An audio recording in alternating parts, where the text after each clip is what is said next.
we are not looking India through Indic perspective in today's time because of colonial baggage, because of the various forces that misinterpreted, that distorted. So I'll be focusing only on five things. First is cosmology, second is Sandhi Bhasha, third is Itihas Puran, fourth is Dharma versus religion, and fifth is binaries. That for any civilization you need to understand first few fundamental ideas that can help and shapes that civilization. For Western knowledge system, Richard Feynman has very beautifully described this, that suppose in some cataclysm, suppose in some catastrophe, if that knowledge system gets destroyed, and he's talking about Western knowledge system, what is that one thing, that suppose in some cataclysm, suppose in some catastrophe, if that knowledge system gets destroyed, what is that one thing, if that survives, that can help us revive that knowledge system again? The rishis of ancient India were interested in breaking the tangled knot of personality, which is the very cosmos in miniature, in order to release the captive energy for the sublimation of nature.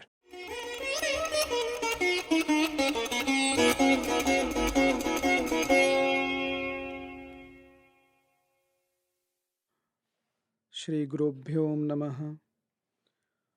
First and foremost, my humble pranam to Shri Ram Bahadur Rai ji, Ramesh ji, who has been kind enough to guide me, coordinate everything here for me. And of course, he has done a lot of fantastic work that I came to know today. And of course, my pranam to all Indic seekers, if I can call them, coming here and for this important occasion on Kapila Vatsyayan Memorial Lecture. There are a couple of things that I would like to talk about Kapilaji before I jump onto my topic, because I could not meet Kapilaji, and that's very unfortunate, though I wanted. But her works, her scholarly works in the form of writing, as an institutional building capacity, various fronts, she came up with fantastic ideas and initiatives that are continuously guiding our Center for Indic Studies at Indus University. In fact, the way Indian knowledge system is reviving today in India after National Education Policy 2020, I think IGNCA work under the supervision, guidance of Kapilaji is becoming fundamental resource material for any index seekers to revive Indian knowledge system across India or beyond India also. I remember Kapilaji through her works, as I said, that I could not meet her, though extensively read the works written by her and the various initiatives that she took up. And as I can see through her works and through her other contribution, that she was eternal seeker, continuously exploring ideas, continuously exploring fundamental things which are like the foundation of any civilization. And that part of exploration and seeking is important for anyone who would like now to understand India as a civilization, India civilizational as an idea. And I think she was blessed in many ways, if I can say that. Because even to have one guru in your lifetime is real blessing. But what you have multiple gurus, many gurus, if they can guide you. And starting from Achan Maharaj, who trained her in Kathak, to of course Vasudev Sharan Agarwal ji, to Dr. V Raghavan, to Lakshman Shastri Joshi ji, to of course Rukmani Devi Arundale ji, and of course I'm forgetting one name, Oja Amubi Singh ji from Manipur. Okay, and there are a lot more, dozens of gurus who guided Kapilaji. And that tells us that before you become guru, you need to become good shishya. You need to become humble seeker and go and sit at the feet of Guru if you really want to have deep understanding of what India is. Because 10,000 years of Indian civilization, as far as archaeological records are concerned, it cannot be grasped the way we have come up with our, our contribution in different domains and disciplines in so many areas also. So Kapilaji's work become important in the sense that you come to know about all of these gurus at the same time while you are reading about her works. So it's a blessing to have so many gurus. Next is that I remember Vasudev Sharan Agarwal ji giving her, three sculptures, three statues, goddess, to her while she was going to America to pursue her higher studies. And Vasudev Sharan Agarwal ji said that keep this with you, they'll keep guiding you. She did not realize the importance of that gift while she was leaving for America, but later on, those statues or sculptures, and of course, living goddess, helped her realize that what her true journey is.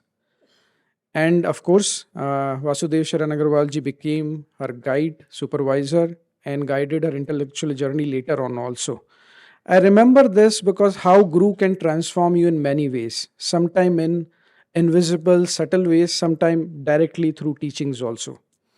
So these things helped her to always look for, when I read, of course, I'll come to Jyoti Sabarwalji's work after this slide, that her childlike curiosity to explore fundamentals, going back to the primary sources again and again, which I think we are missing these days. Okay. And we need to learn from Kapilaji that if we really want to understand the complex issues of our civilization, then we need to go to the fundamentals and primary sources. And that, I think, from very beginning of her own intellectual quest proves that all these fundamental ideas played very important role in her life. And next is that my personal encounter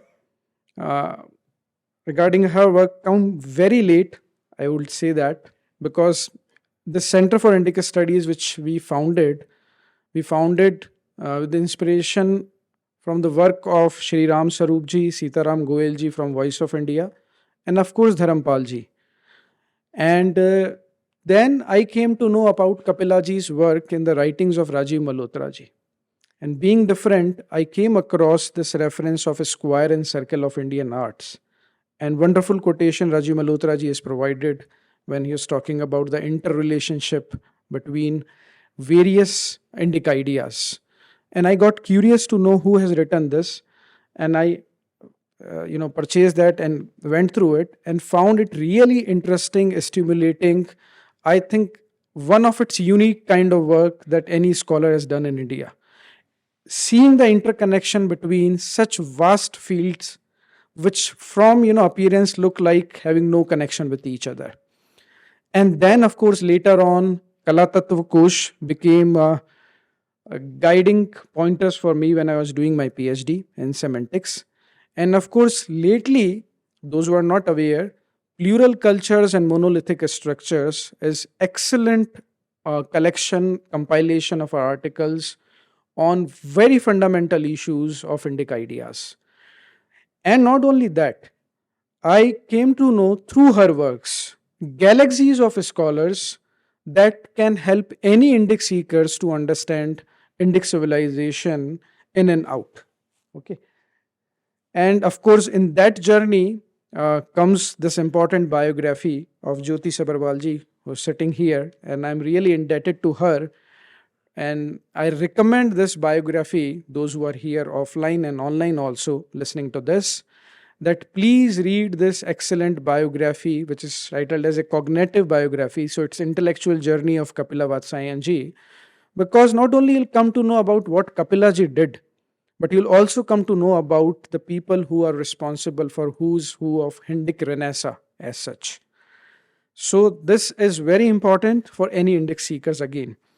Then these scholars which I think were not in my radar because I was working on other civilizational issues, social, political, and cultural, perhaps historical, but never on this front. But when I came across Kapilaji's work and, of course, biography and other things, then I came to realize that these are few very important scholars without which we cannot understand the fundamentals of art, fundamentals of words, meaning, and its relationship, and of course, the importance of Vedic cosmology and ideas, which are manifesting in different form. So, Anand Komarswamy, Heinrich Zimmer, Stella Kremish, Alice Boner, E.B. Havel, Barbara Miller Stone, Ellen Delune, Baidyanath Saraswati, Harsh Dahejiya ji recently, because I came across this book, Advait of Art.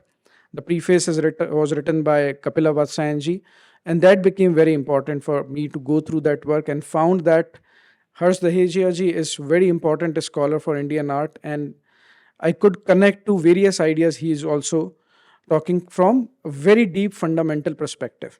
So these things uh, can help me, can help anyone who is working for revival of Indic knowledge system. And this quote really appealed me because I think, again, quoting from Jyoti Sabarwalji's work of how she described her own intellectual journey, and it says that perhaps I am a rolling stone that has gathered such a moss. Indeed, so much moss that there is no stone left. Only layers and layers of this rich and vast mosses of the knowledge and experience of the country of my birth and those other countries from whom I have imbibed and received.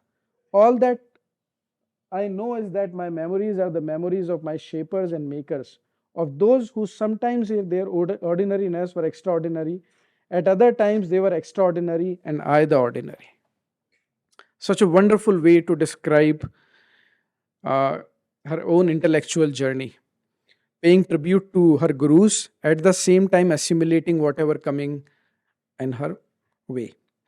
So, before because I could talk about Kapilaji's and her work, her lifetime, and the way the wonderful initiative she took. Important to mention here that IGNCA divisions of Kala Nidhi, Kala Tattva Kosh, Janpat Sampada, and all these that I learned from her work, these are so well meaning, so well visioned initiatives, and so wide ranging in nature that it can connect you at many level through various pointers to more fundamental issues of Indian civilization. And it is really helping all seekers like me to go deeper into Indian civilization. For this, we'll always remain indebted to Kapilaji and, of course, to IGNCA, who is taking this work forward, continuously publishing them and helping us to go deeper into our own roots. Okay. Coming to my today's topic, understanding India through Indic perspective. Of course, this topic implicitly implies that we are not looking India through Indic perspective in today's time. Because of colonial baggage, because of the various forces that misinterpreted, that distorted, that became dominant in last 70 years or so, and completely in a way confused our discourses, our understanding of our own civilization. I'll not go into those details, historical details of what, how it happened. I'm more interested in, suppose if anyone from scratch start would like to know what are few pointers that can help us to understand India from Indic perspective. So I'll be focusing only on 5 things. First is cosmology, second is Sandhi Bhasha, third is Itihas Puran, fourth is Dharma versus religion, and fifth is binaries. And I'll keep quoting Kapilaji, I'll keep quoting Vasudev Sharan Agarwalji wherever I will be touching and intersecting with their area of expertise as well. But of course, I'll be building narrative of how to look at India from our own indigenous perspective. The first thing that comes into picture is that what are fundamentals and foundation of Indian perspective. So when I give lectures these days for Indian knowledge system, I begin with this, that for any civilization, you need to understand first few fundamental ideas that can help and shapes that civilization. For Western knowledge system, Richard Feynman has very beautifully described this, that suppose in some cataclysm, suppose in some catastrophe, if that knowledge system gets destroyed, and he's talking about Western knowledge system, what is that one thing, if that survives, that can help us revive that knowledge system again? So he was doing this thinking for Western knowledge system, and he stated that for Western knowledge system, particularly for Western science, this is atomic hypothesis, that if we forget everything and if we remember that the atom is at the foundation of the whole creation, then we can revive back the Western sciences and Western knowledge system. So I was wondering, equivalent of this statement for Indic knowledge system. What is that one thing that we need to know, or suppose in some unfortunate circumstances if everything gets destroyed, that can help us revive Indian knowledge system? And that is very beautifully put by V.S. Suktankarji, who came up with this critical edition of Mahabharata. And he said that, of course, in his words, the rishis of ancient India were interested in breaking the tangled knot of personality, which is the very cosmos in miniature, in order to release the captive energy for the sublimation of nature. It means, as atomic hypothesis is important for Western science and Western knowledge system, for Indian knowledge system, going inside and doing antaryatra, inner journey, is the most important foundational science for us, which is again beautifully put by David Frohle, Vamdev Shastri ji, that science of consciousness is the most important science for Indic knowledge system. If we have not understood Indian civilization, its multiplicity, diverseness, and its various complexity, if one thing that anchors Indic knowledge system is the science, or maybe I can call it art and science of consciousness. Because whatever we are trying to understand in Indian knowledge system goes and anchor itself to the science of consciousness. But how to approach this science of consciousness is important thing. How our scriptures have invested in this science of consciousness. Where are these fundamentals, vocabulary or ideas related to this science of consciousness? For any Indic seeker, it's everywhere. You pick up any primary text, whether it's from art or sciences or health, ecology, or philosophy, psychology, anywhere, you will ultimately get connected to this science of consciousness if you are trying to understand from indigenous perspective. So our Rishi Muni or our thinkers invested heavily in this, because they knew that to anchor our civilization to its fundamental idea, they need to talk about this science of consciousness first and foremost, and then they will keep building on other ideas that are manifestation of these science of consciousness. So, what is the Indic theory of creation or cosmology? In modern times, this question is not so important, though perhaps I can say that even Western sciences are in quest of where we have come from and where we are going. So Big Bang is something that they have come up with, that Big Bang and subsequent unfoldment of this universe in last 14 billion years is their answer to where we have come from. So do we have any equivalent of the modern cosmic theory in our ancient times? We need to recall and remember that every civilization on this planet used to tell their stories about their origin, where they have come from, whether it's Native Americans, whether it's Native Australians, whether it's Africans, whether it's pagan civilization in Europe or Russia, anywhere. So first thing they'll tell is the story of their cosmology. How do they understand the origin? And here, if you look at our scriptures also, Ved, Upanishad, Quran, you'll find that they are full of these cosmological stories. Because For any civilization, it needs to anchor where it has come from to get the meaning where it is going also. Cosmology determines and shapes every other civilizational issues and disciplines. It determines the origin of universe. Of course, it also determines your sociology, anthropology, psychology. Of course, various rituals and spiritual practices, along with the purpose, meaning, and goal of existence as well. So, I'll just go very briefly over there various theories given in our text about cosmology and the theory of creation. And some of these are here. You can see that Nasidya Sukta, we have Purush Sukta, Vishwakarma Sukta, Hiranyagarbha Sukta, Devotpatti Sukta. And when you look into them, these are cosmological story, cosmological models, a story of the creation, and they are given from different perspective. There are methods to decode them, and I'll come to how to decode them also. But they, of course, very predominant in Vedic literature, of course in Upanishad, of course in Puran, of course in Ramayana, Mahabharata, everywhere. Any sacred scripture will talk about these beginning. The foremost and the most important, the most popular story that we know of is the Purush. And Purusha here is not Purusha Stri or something like that. Purush is cosmic being. And the cosmic being sacrificed himself. And that's where the origin begins. And this idea of cosmic Purush sacrificing himself and unfoldment of various layers of consciousness is very systematically explained in Vedic literature. And some of them are these given.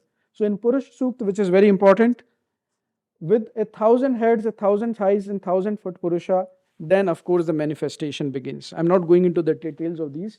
Then Asan Pipasa, Prajapati gave rise to this Purusha. In Purush, he established these deities. So again, now the terminology are coming, Purush, Prajapati, deities and everything. But this is like alphabet and vocabulary and fundamental ideas of how to approach cosmological stories. Then in Param Purush, in the beginning, there was only the self. From the mouth emerged a speech. And of course, then they equated Pran with something. Then they equated, a Man with something and all those things. Then Asur Prajadev, in the beginning, there was nothing. Then came Tapas, then came smoke, then came Agni, then came light, then came flame. This doesn't make sense to us because we are very far from the vocabulary that is taught in our Vedic literature. So it seems alien to us. In fact, the whole language seems alien to us today. Then Apasukta, the universe was all water. Then Devas, human ancestors, Gandharva rose. If you pick up any Puran, I think majority of the Purans, you'll find stories which talks about how universe came into existence and unfolded. You'll find these things. Of course, here I'm talking about Vedic literature. Then you have more stories. But the same idea from different perspective repeated again and again. And of course, Vedic literature was oral literature. It was transmitted for generation to generation for thousands of years. Why bother investing so much on these things? Why not talk about something more practical and pragmatic thing? Why keep talking about cosmological origin? Because they knew that without understanding these cosmological stories, we cannot understand our source of origin. So Madhusudan Oza ji, came up with the list of the various ideas and diverse themes that are there in these cosmological stories. Not going into the detail right now. So Sad, Asadvad, Rajovad, Vyomvad and all those things. Okay. And this important theme of cosmic Purusha, sacrificing himself, became important theme for our artist also. So you'll find whether it's Buddhist tradition or Jain tradition or Sanatan tradition, Hindu tradition, you'll find that cosmic Purusha is depicted again and again in the art. Of course, Kapilaji has written extensively on this. And here we get an idea that there was one cosmic Purush. It manifested itself through various unfolding measures. And we see the whole journey of that cosmic Purush. So who becomes a sacrificial victim of the gods and whose sacrifice create all life forms including human beings. So all beings of the universe are just a quarter of him, hides three-fourths of himself. And there they talk about that moon is corresponding to mind, sun is corresponding to eyes, then space corresponds to navel, wind to breath, Agni to speech. Nowhere in our education system this cosmological stories are taught very systematically. So it looks, unfortunately, to majority of us like mumbo jumbo, that it was poetic creation, it was meant for some 5,000 years ago. So we cannot connect to our literature very well. And remember, these are our first scriptures where we go back to ideas again and again. If these stories are looking alien to us, what guarantee is that we can understand India from Indic perspective? And here lies the whole, again, galaxy of ideas that can help us decode the journey, the intellectual, spiritual, cultural journey of India in the last 10,000 years. Remember, here we are talking about the Dev Yagya and Manushya Yagya both. So, what is this? Because this idea is related to Yagna also, this idea is related to Yoga also, and many things. So, when cosmic Purush, cosmic being, let's decode it, this is Brahman, this is consciousness, this is absolute reality. From absolute reality, we know that through various unfolding mechanism, the relative reality comes. And that absolute and relative reality, the nature, is decoded through Yagya also. So cosmic Purush dismembered itself. And then gods came, then Pitra came, then Rishi came, then Muni came, and all those things. So what we are witnessing here is, if consciousness is primary and unfolding itself into subtle phases and then gross phases. So this is descent of consciousness. This is called Dev Yagya. When we do Yagya through the elaborate mechanism of Vedic Yagya, what we do is, from consciousness we have reached to matter. Through Vedic Yagya, we start with matter and we go back through Pritra, Rishi, Muni, and to the absolute reality that is consciousness. So this journey is, the pulsating mechanism of Dev Yagya and Manushya Yagya. Both ideas are intertwined with each other. Very powerfully, these are explained in our scriptures. So cosmic Yagya is very important because this cosmic sacrifice created the universe, and the idea of divine immanence also comes from that the consciousness is all pervading. In every matter, every particle, you find this cosmic consciousness. And important is that recreating the Purusha through Yagya, from fragmentation to wholeness. This is the journey of IKS, which I'll elaborate through various other ideas also. And one who understands this creation attains the highest level. This is also mentioned.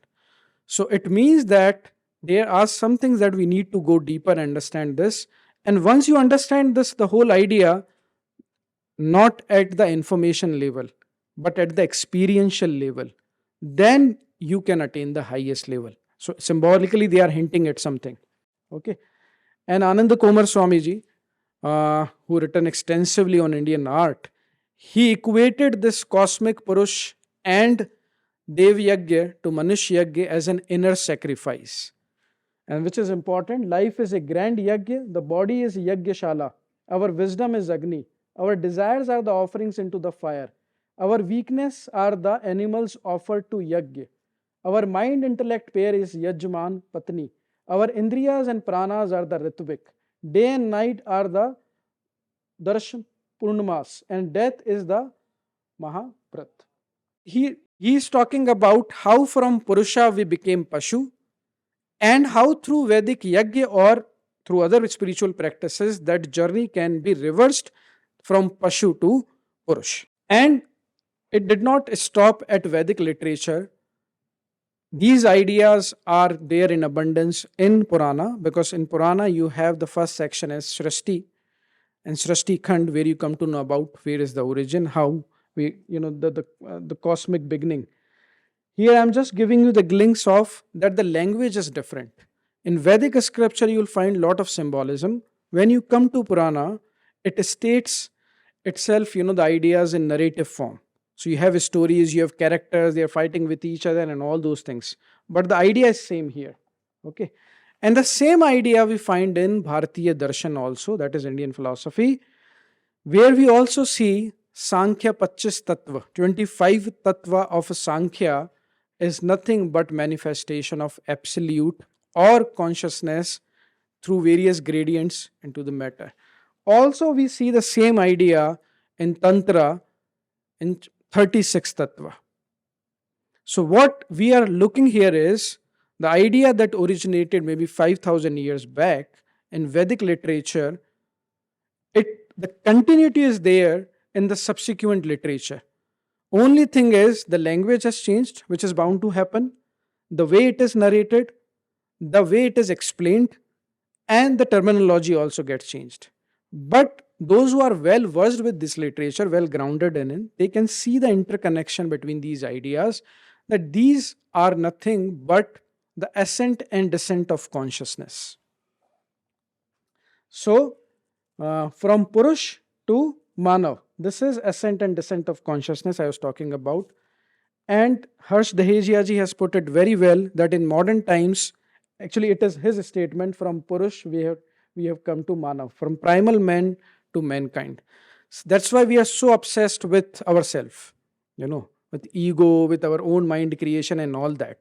Though in ancient times or till modern times, those who are well versed with ancient ideas, they are more focusing on a Purusha rather than the individualistic creation or individualistic ego in mind.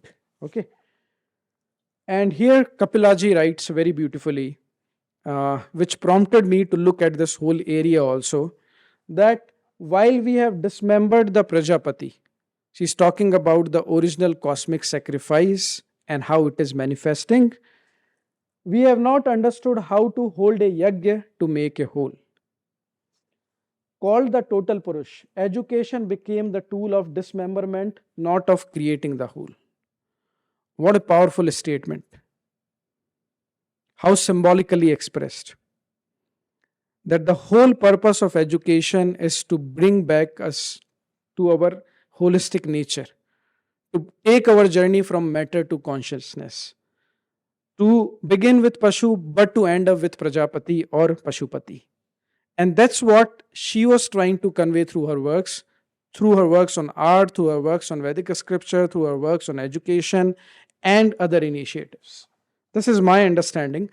And she keeps talking about that in these rituals which are spread across India, beginning with Vedic Yajna, the cosmos is made and remade, created and recreated. She gave example, which of course Jyotiji again elaborated upon, the Lai Haroba of Manipur, where these, in the form of festival, this idea, this symbolical meaning of cosmic sacrifice is completely embedded, encoded in that.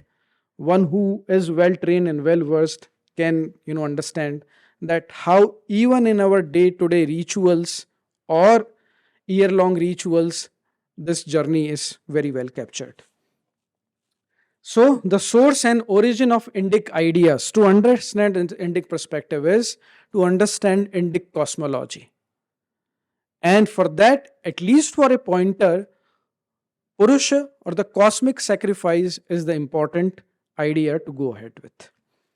And these works of Kapila Vatsyayanji, the square and circle of the Indian art, as I was telling, this was the first work I came across, and I was spellbound by the interconnection she could see, which very few among us could relate to, could study, could do the rigorous research and could connect. So from the very beginning, I think this work was her initial few works that she came up with. If she could see from the very beginning the multidisciplinary nature of Indian knowledge system, then our students can understand the depth of our Indic ideas. So these cosmic sacrifice and cosmology can help us understand the Vedic rituals and subsequent temple structures, various art experiences and expression, psychology and philosophy, designing of city and other architectural form, of course, calendar, geography, and festival. All of them are anchored to this Indic cosmological theory. That's why our Rishi Muni invested so heavily in these ideas. Now, the problem is how to go and approach this. Why there's so much disconnect between what these scriptures are telling us and how to connect with that. For that, we need to understand that language is the medium, and we need to understand the vastness and complexity of the language that we use. Of course, important is that these complex ideas can be understood very easily if we know the art and science behind the language encoding and decoding. And this has been my area of research. My PhD was in semantics, and I was interested in why we could have or how we could have multiple meanings of one word. Isn't it so confusing? There is one word and there is one meaning. How can you have a multiple meaning of word? Aren't you allowing everyone to decode that object or that principle according to their whims and fancy? That will run in subjective chaos. But we also know that word cannot have only one strict linear mapping and meaning. So that pushed me into the area of semantics, and that brought me also to Kapilaji's work as well. And that is the key to understand Indic cosmology as well. And for next 10 minutes, I would like to talk about how understanding India's linguistic tradition or language science can help us decode the profound ideas embedded in these cosmological literature. So whether multiple level of reality exists or not, very recently even science wise saying that we have only one level of reality, that is material, empirical, at the level of physical level.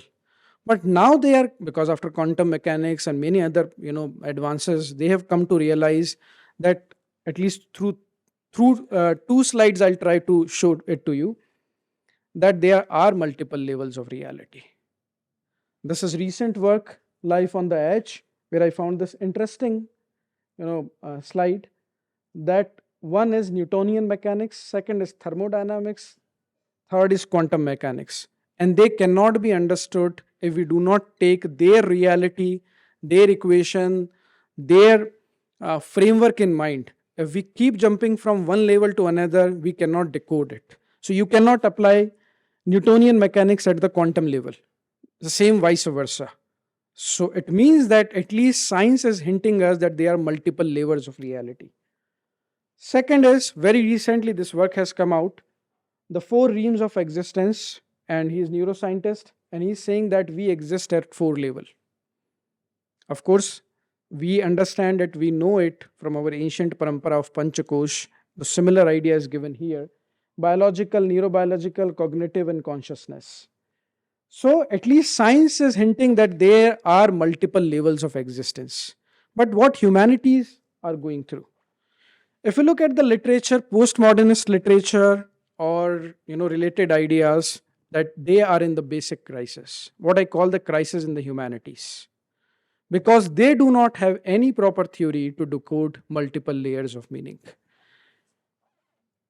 In fact, there is a reproducibility crisis in humanities, which I'll not talk today, but this is very important quote. Again, very helpful to understand where Western linguistic sciences are right now. Because to understand any text, you need to understand the meaning.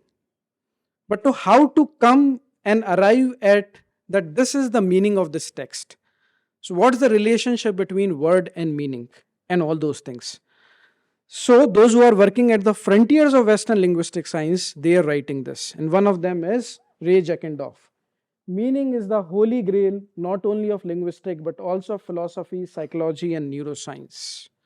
Now this is very important statement, because here is the crisis. If you do not know the meaning part of these textual criticism or in other areas also, then how can we create science or art out of it?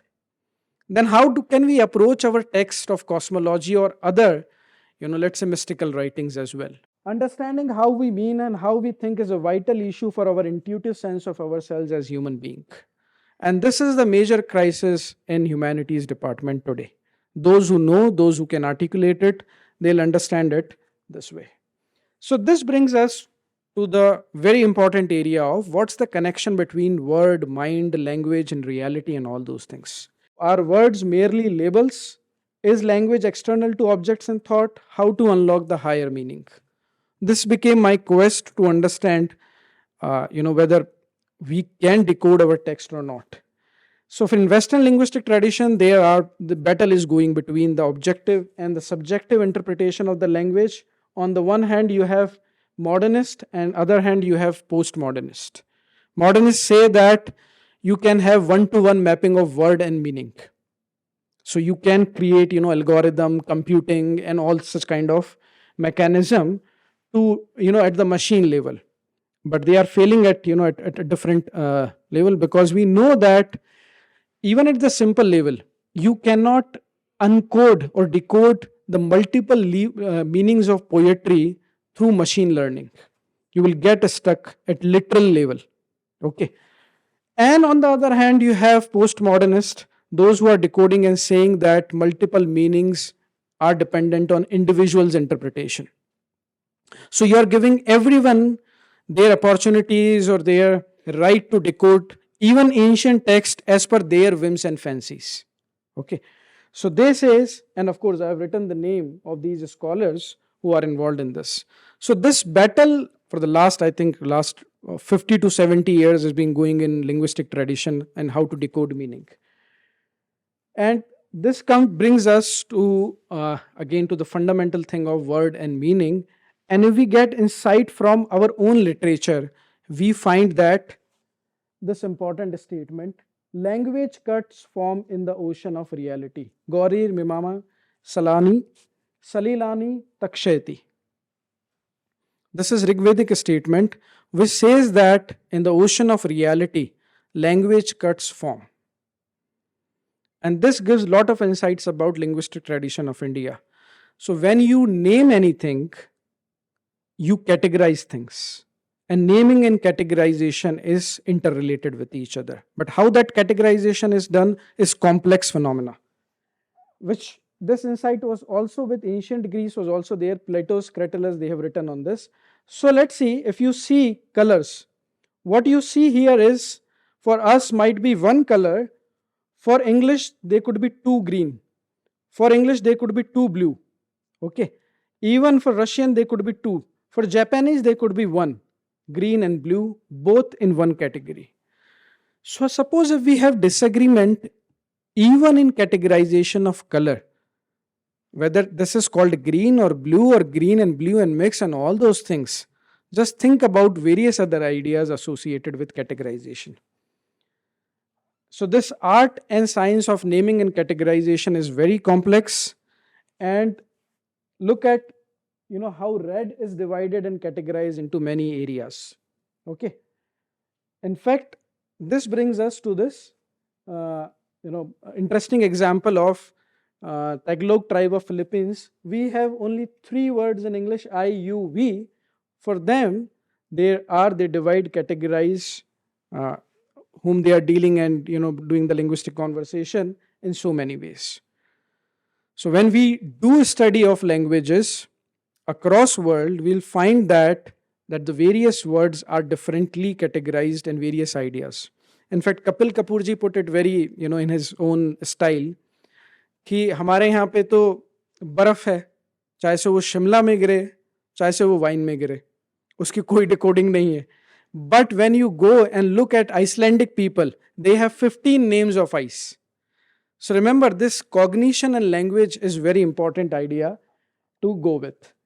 Here comes the important work of Sri Ram Sarup ji, who talks about that words are not mere labels and they point something deeper. And his work on the word as revelation can help us decode the Vedic meaning, the cosmological meaning we are talking about. So words derive their meaning from different organs of the mind. Of course, these are complex issues. I'll not go into the technicalities. I'll just say that for us, fire, even in commonsensical thing, we use fire not only for burning, heating, and shining. When you write thing, you use them metaphorically also. And for them, for us, at that time it means energy, vigor, ardor, passion, and all those things. Now it opens a world of metaphors, simile, allegory, and all those things that we call the ornamentation of language. But there we have lot of hidden insights how to decode meaning. So Ram Sarup ji said that the Chitta Bhumi defines where the meaning come from. If you have a pure Chitta, then the meaning will be different. If you have impure Chitta, then the meaning will be different. And of course, for some it could be gods, for some it could be ego gods, and of course various ideas he came up with. In traditional linguistic tradition of India, it is described as there are four levels of language, that is Vaikhari, Madhyama, Pashyanti, and Para. So meanings exist at four level. So there are multiple level of existence and there are multiple level of meaning. So how to unlock the higher meaning? A word is as high and deep as also shallow and outward as man's mind. A higher meaning resides in the deeper layers of the mind. Here he's talking about that you can have deeper understanding of words and subtle ideas if you can penetrate through your subtle mind. So he said, very powerfully that these teachings that we get from Vedas, if you look at this, that their horse remains only animal if you see it as animal. But in Vedic literature, horse is not only horse, there are a lot of connotations involved with that word. Fire is viewed only from utilitarian perspective if you go by modernist or postmodernist perspective. Som become intoxicated herb only, and all those things. Okay. So these scriptures, they have these languages because again scriptures tells us that God loves indirect expression. Paroksh priya iv hi deva. They do not come up with direct expression. And the two works are very important. I'll come with a series of works that are important to understand this thing. Of course, Vasudev Sharan Agarwal ji wrote two important works for Vedic interpretation. One is the thousand syllabled speech, and another one is Spark from the Vedic Fire. And he says that I have tried to narrate the story of India art through Indian concept and word. I firmly believe that the efficiency and appropriateness of this methodology will be acknowledged in decades to come. Kapilaji also wrote this, that while he was doing this research on Vedic interpretation and symbolism, that his walking stick were words and their multiple meanings and significance. So the method identifies objects or phenomena of nature and invests each with many layers of significance. And this work we need to revive if we need to understand Vedic cosmology and the cosmic origin. So this is language of symbols. What we are arriving at is, without understanding the language of symbols, we cannot understand various encoded ideas given in these. So, Vasudev Sharan Agarwal ji says that in order to explain the problem regarding the creation of the cosmos and of the three primeval identity, which it is constituted mind, life, and matter, these are alphabets of world language. So, Kapilaji writes, whereas words belong to the level of matter, the meaning is ever radiating and coming from a transcendental source that is immortal. What a powerful insight it has if we need to approach our scriptures. So once we enter into world of Vedic symbols, we'll find that these ideas are repeatedly mentioned there. Whether it's chariot, horse, cow, three naves, Som, Agni, Suparna, serpent, Vrishab, and dozens more. And they keep coming. Now, if you go by colonial translation and interpretation, they look all absurd to us. Because without understanding the multiple levels of meaning, they'll keep coming to the literal meaning of these texts. So these are four giants, I would say, whom we are indebted, that helped us decode Vedic symbolism and our language, in the language of those scriptures. Shri Arbind, Pandit Madhusudan Ojha, V.S. Agarwal, and Shri Anirvan. If those who are Indic seekers are really interested to go to the fundamental ideas of Ved and subsequently expressed in Upanishad and Puranas that looks symbolical and we cannot comprehend, I request them to please go through the works of these giants. Only then they can make sense to us. So Kapilaji wrote very beautifully what Vasudev Sharan Agarwalji was doing with Vedic symbolism, that he was involved not in textual criticism. It is the penetration into the ocean of meaning and allusion. He was full of intuitive insights and immersion in text. And very importantly, that in last 100 years we have become obsessed with socio-economic, historical study of our text, which is not Indic and indigenous way of interpreting this text.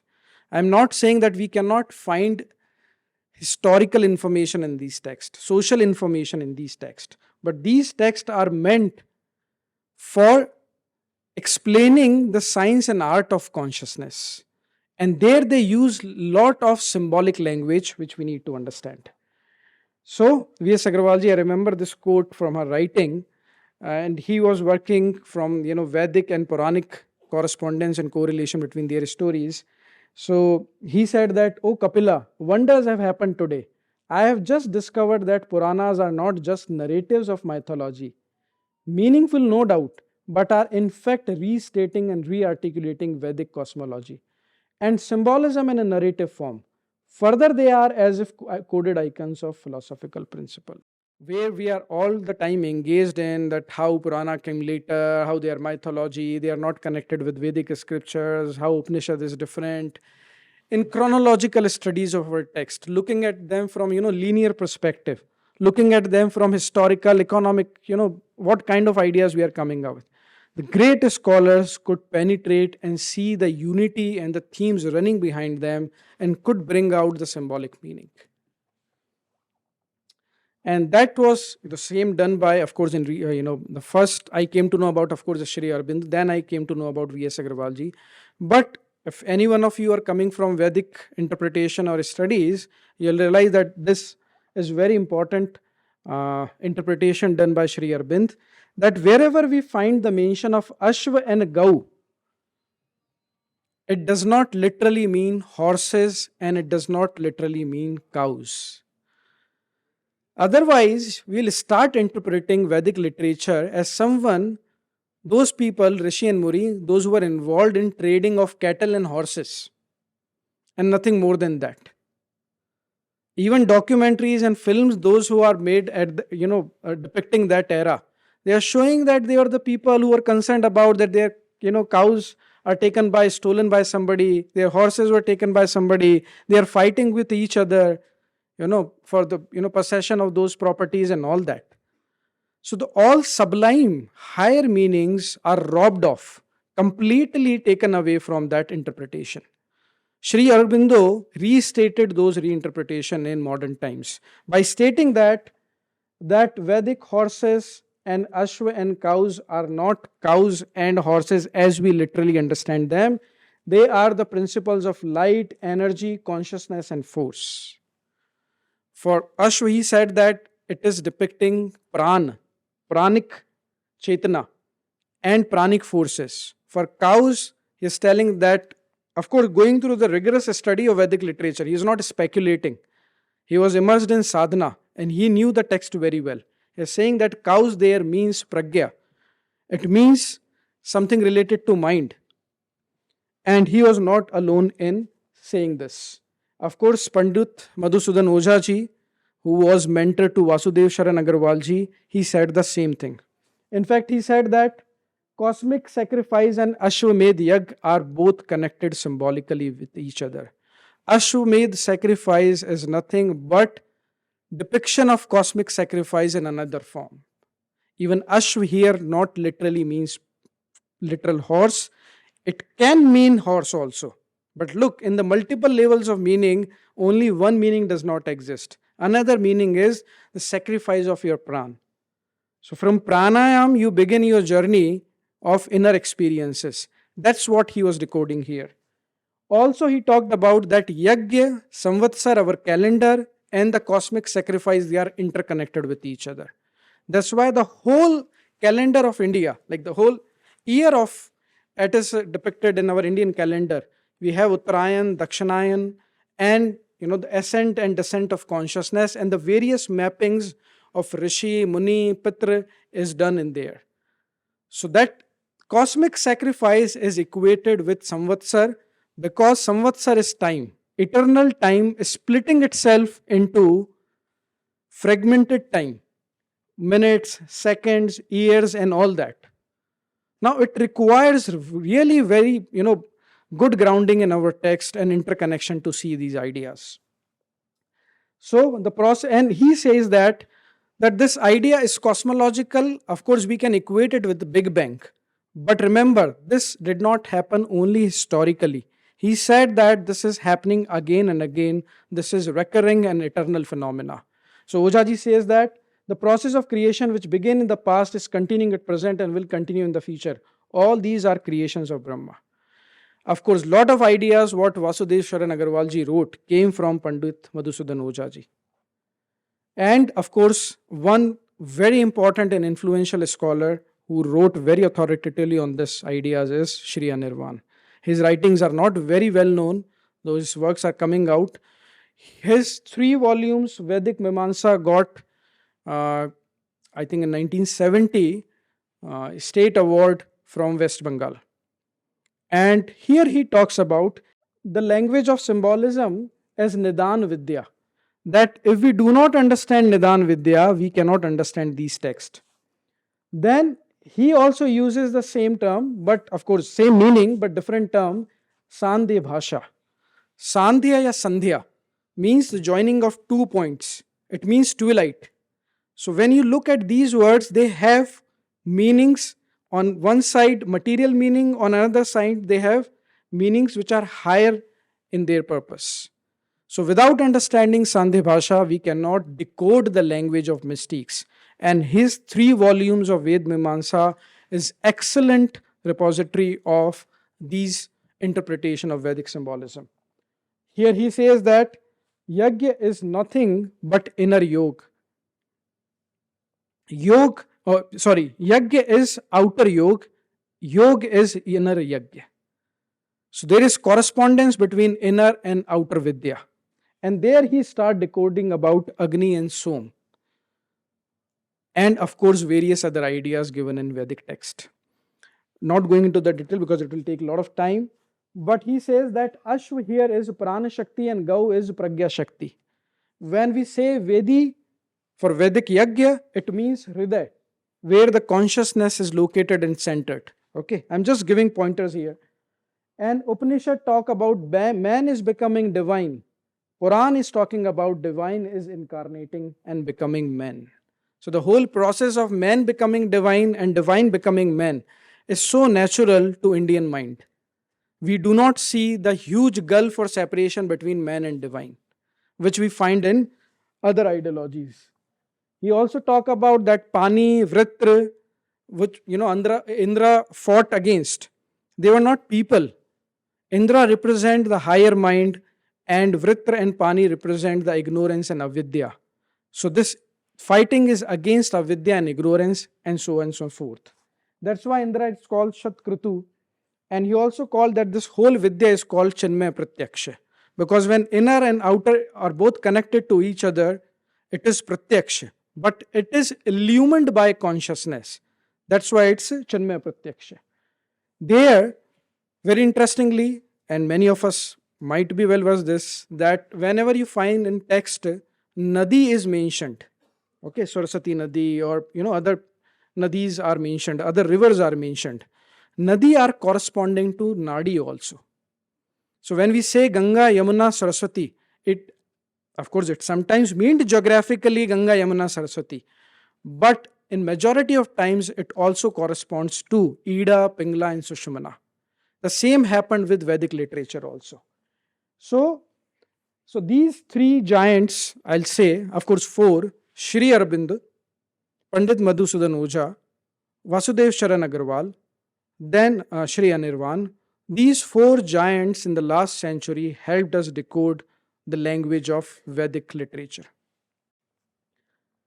And here comes, my again interaction with Kala Tattva Kosh, because while I was doing these multiple meaning and their exploration, I found Kala Tattva Kosh started, Kala Tattva Kosh helped me explore how these ideas can be approached very systematically. So here you have ideas such as Purush, which comes in Vastu Purush, Natya Purush, Kavya Purush, Sangeet Purush, Purushartha, Ayudh Purush, Shilp Panjar. When you look from afar, when you look from distance, you see that all these fields are not related to each other. If you are specialized in one domain, you cannot understand another domain very easily, because we are used to these fragmentations of our arts and sciences and different domains. But when you look at Indian knowledge system, it is at the foundation you will find ideas that are unitary in nature, that expressed themselves in multidisciplinary way.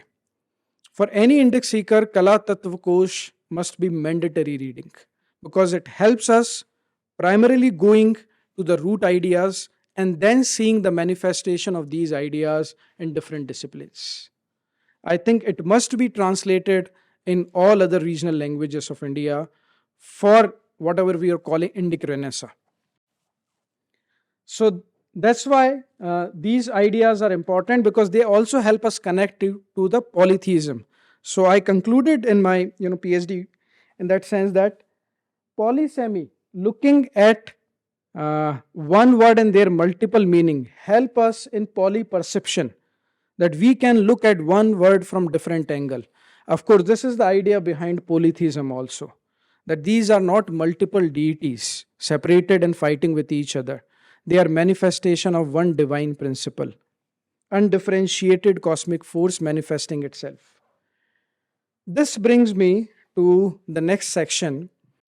Without understanding this cosmological perspective and the Sandhya Bhasha, as Shri Anirvan was talking about, we cannot understand the difference between itihas and history.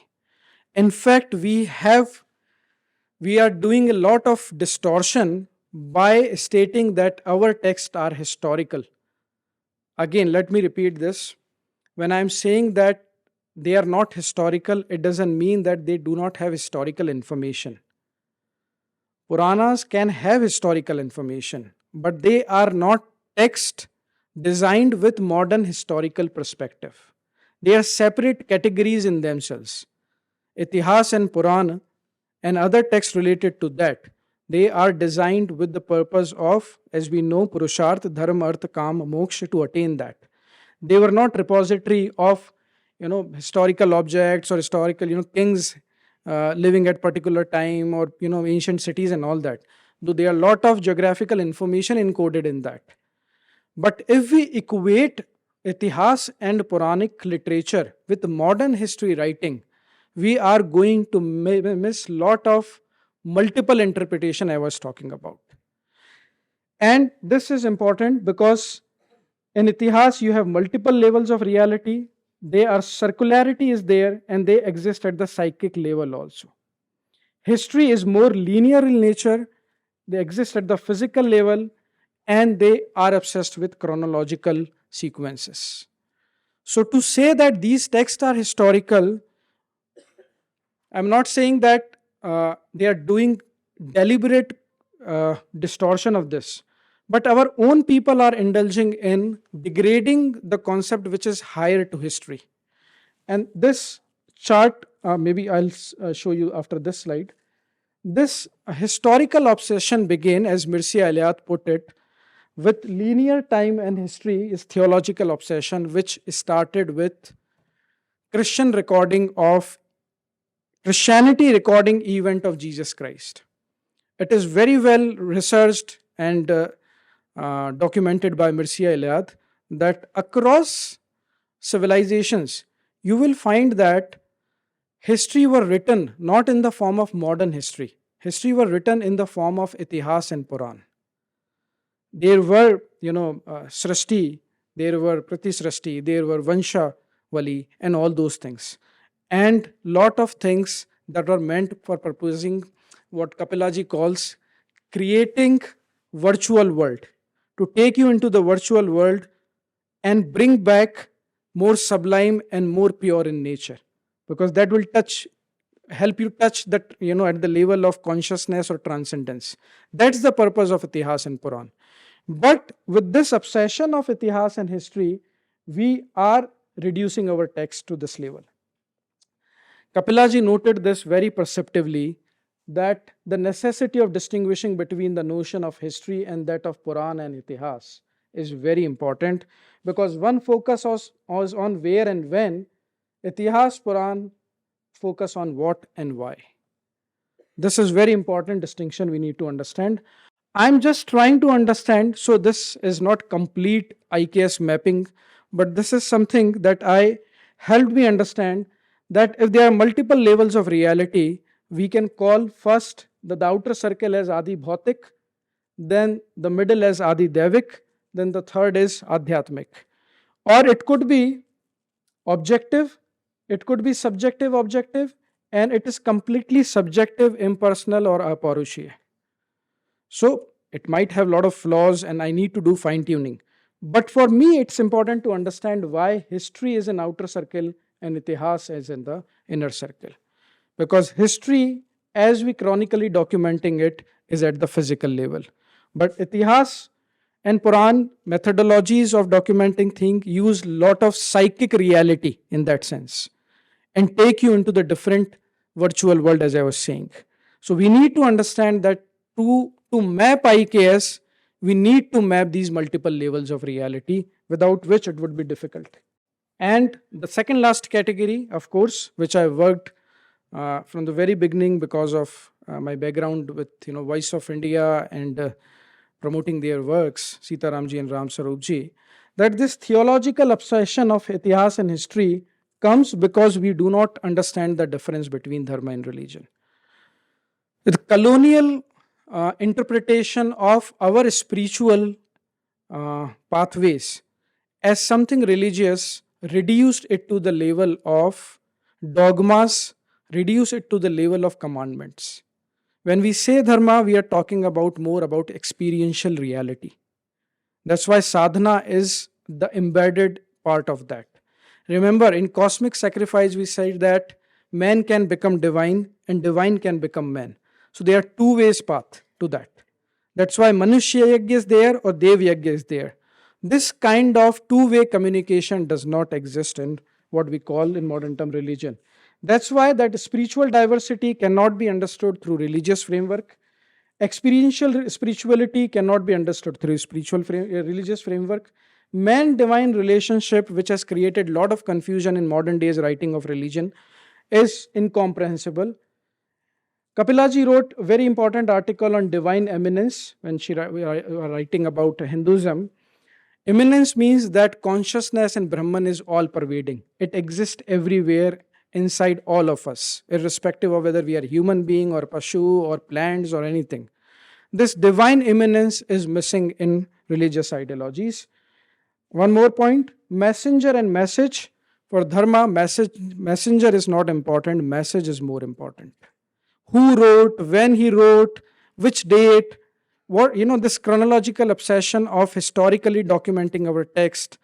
Again, Kapilaji talked about it again and again, did not exist in dharmic scriptures, because we are more concerned about message rather than messenger. And of course, it is eternal in nature, it is more historical in nature because it is based on historical personality. That brings me to my last part of this presentation. That is, we cannot understand India if we keep talking about it through the categories of binaries. Kapilaji mentioned twice in her work, while interacting with Vasudev Sharan Agarwal ji, while interacting with Lakshman Shastri Joshi ji, that these category of Sukh Dukh, these category of Pran Apan, these categories of Man, Buddhi, Chetna and all that, why there are so many dvand in our scriptures. Both these scholars told her that these are not dvand, these are mithunas. These are not conflict, these are complementary in nature. So, Indic perspective is multi-valued in logic, Western perspective is binary in nature. And that's why we have a lot of difficulty in decoding our text. One way to understand very simply is that when in economy, we are given a choice to understand what kind of economic model we can follow or pursue. We are given only two choices, that whether we can go with communism or with capitalism. Dattopant Thengdi ji came up with this idea of third way, that indigenous model of India cannot be categorized and summed up in communism and capitalism. We practice best of both and would like to keep away worst of both. So this third way can help us understand that we need to come out of these binaries. Okay, these Western conflicting model, which I think you pick up any subject in humanities, anthropology, sociology, psychology, they are full of these Western conflicting model. So these dvand are not part of Indic perspective. We believe more in complementary natures. So just visualizing what Kapilaji wrote, that continuum, spectrum, and complementariness, these three things can help us understand the categories in India. In fact, the analogy of river is appropriate to understand Indic Sanatan Parampara. Our analysis reveals that at no point within the tradition were these seemingly binary opposites ever considered as opposite. They were certainly distinct categories, but either placed in continuum or as a segment of circle rather than a line. And her powerful analysis on, I'll come to this, Margi and Desi, is must read for anyone who is interested to understand Indian society. That our texts are full of creating fault lines between Margi and Desi, folk and classics, popular, Brahmanical and all those things. Her deep analysis, very profound analysis in this subject is must read for any Indic seeker. She used this category and says that Margi and Desi is a cognitive continuum and not vertical hierarchy. They are not sociological categories. And she, drawing from the work of Anand Kumar Swami, she says that if we look at it from the perspective of journey of consciousness again, these are levels of celestial and terrestrial, universalization and specificity, eternal and temporal. Even in Lok, you have Trilok, Lok Purush and Lok Praman. But here Mark and Desi, in her work, plural culture and monolithic structures, she has completely demolished this idea of looking at Indic society through binary perspective. And that's why she says that India can only be understood through idea of fluidity and not fixity. And lot of ideas that we have, they are all in continuum. They are in circle. We see a lot of flexibility, interpretation, and interdisciplinary journey in that.